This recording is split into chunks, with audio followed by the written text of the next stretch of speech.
The news hit Giants fans like a ton of bricks. Eli Manning, two-time Super Bowl MVP, was not among the 2025 Pro Football Hall of Fame inductees.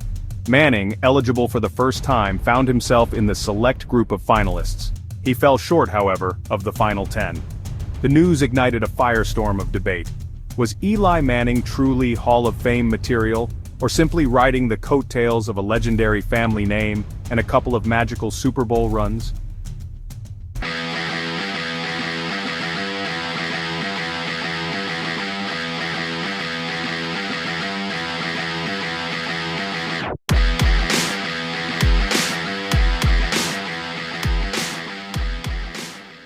On the surface, his resume glitters. 2 Super Bowl victories, both against the formidable New England Patriots, place him in an elite fraternity. However, delve deeper, and the picture becomes murkier. Manning's detractors point to his career stats as evidence of his shortcomings.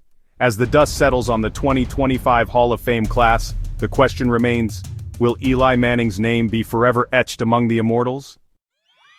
To understand the complexities of Eli Manning's Hall of Fame case, we must compare him to his peers. 2 quarterbacks in particular offer fascinating points of comparison: Dan Marino and Fran Tarkenton. Both Marino and Tarkenton are considered prototypes for the modern quarterback. Dan Marino, the Miami Dolphins legend, finished his career with a then-record 61,361 passing yards and 420 touchdowns. Fran Tarkenton, the scrambling pioneer from Minnesota, retired with 47,370 passing yards and 342 touchdowns. On paper, Eli Manning is somewhat comparable. His 57,023 passing yards and 366 touchdowns place him right there with these 2 legends. However, statistics only tell part of the story. Manning, unlike Marino and Tarkenton, boasts 2 Super Bowl victories. The comparison between Manning, Marino, and Tarkenton highlights the subjective nature of Hall of Fame selections. The specter of Super Bowls 42 and 46 looms large over Eli Manning's candidacy. These 2 victories, both against the seemingly invincible New England Patriots, cemented his place in NFL lore. In these games, Manning displayed a resilient calm under pressure.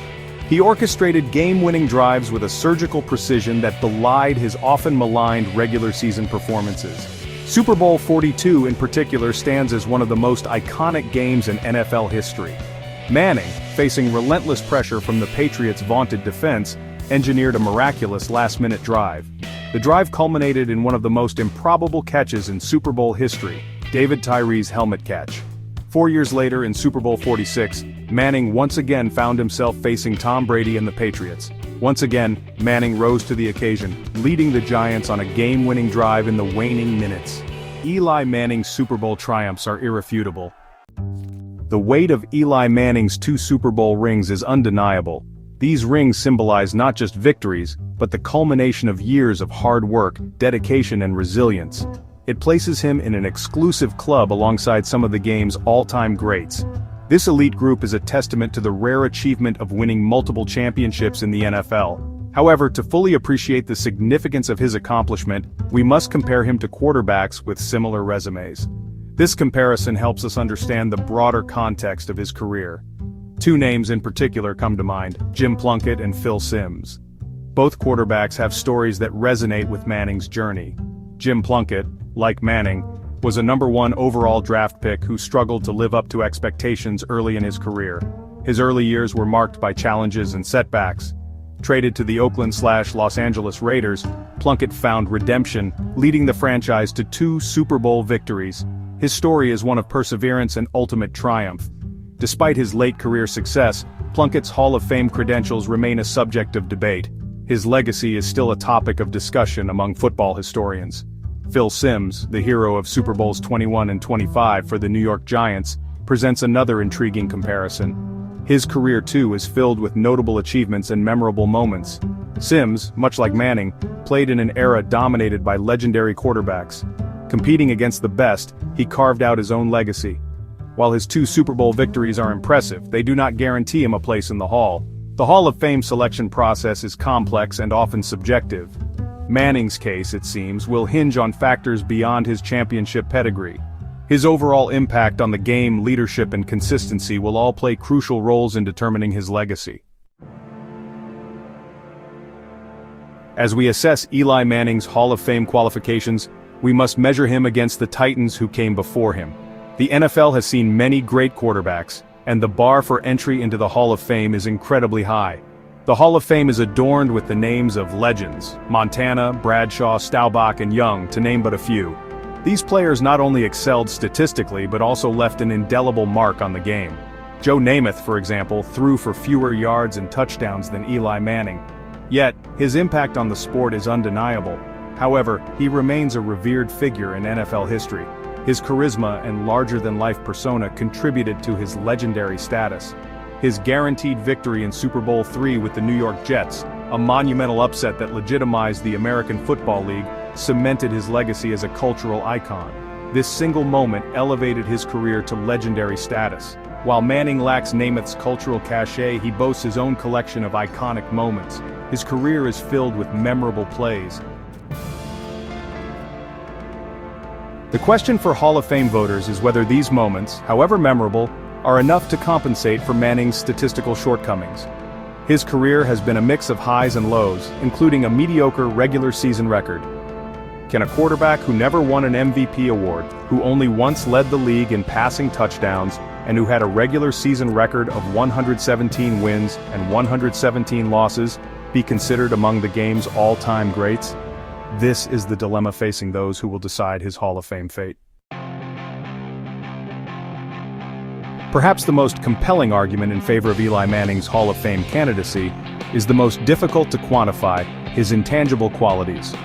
Throughout his career, Manning displayed an uncanny ability to elevate his game when it mattered most.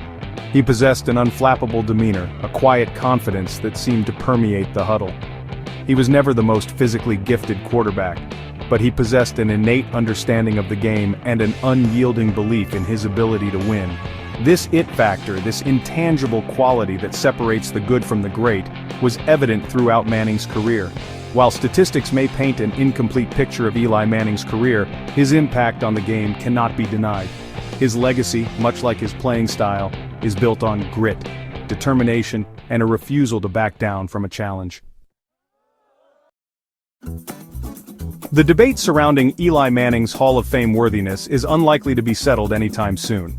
Fans and analysts alike are divided, each side armed with compelling points and counterpoints. His candidacy is a complex tapestry of compelling arguments and glaring flaws. Some see him as a hero, while others view him as merely average. On one hand, his 2 Super Bowl victories, both against the mighty New England Patriots, stand as a testament to his clutch play and leadership. These moments are etched in NFL history. He was a quarterback who thrived under pressure, consistently delivering his best when the stakes were highest. His ability to perform in critical moments is undeniable. On the other hand, his career statistics are undeniably pedestrian. His regular season performances often left much to be desired. He never won a regular season MVP award, a significant accolade for any quarterback. Never led the league in passing yards, a key metric for evaluating a quarterback's impact, and only once topped the charts in touchdown passes. These statistics paint a picture of inconsistency. Ultimately, the decision of whether to enshrine Eli Manning in the Pro Football Hall of Fame rests with the voters. Their judgment will be influenced by both his highs and lows. They must weigh his undeniable impact on some of the NFL's most memorable games against his relatively underwhelming career statistics. It's a challenging balance to strike. The debate surrounding Eli Manning's legacy is a microcosm of the larger conversation about what it means to be a Hall of Famer. It raises questions about the criteria for greatness. In the case of Eli Manning, the answer, like so much else in his enigmatic career, is far from clear-cut. His legacy will continue to be a topic of passionate discussion for years to come. Please take the time to comment and let us know where you stand. Thanks for tuning in. If you enjoyed this deep dive, hit that like button and subscribe for more sports stories. Catch you next time.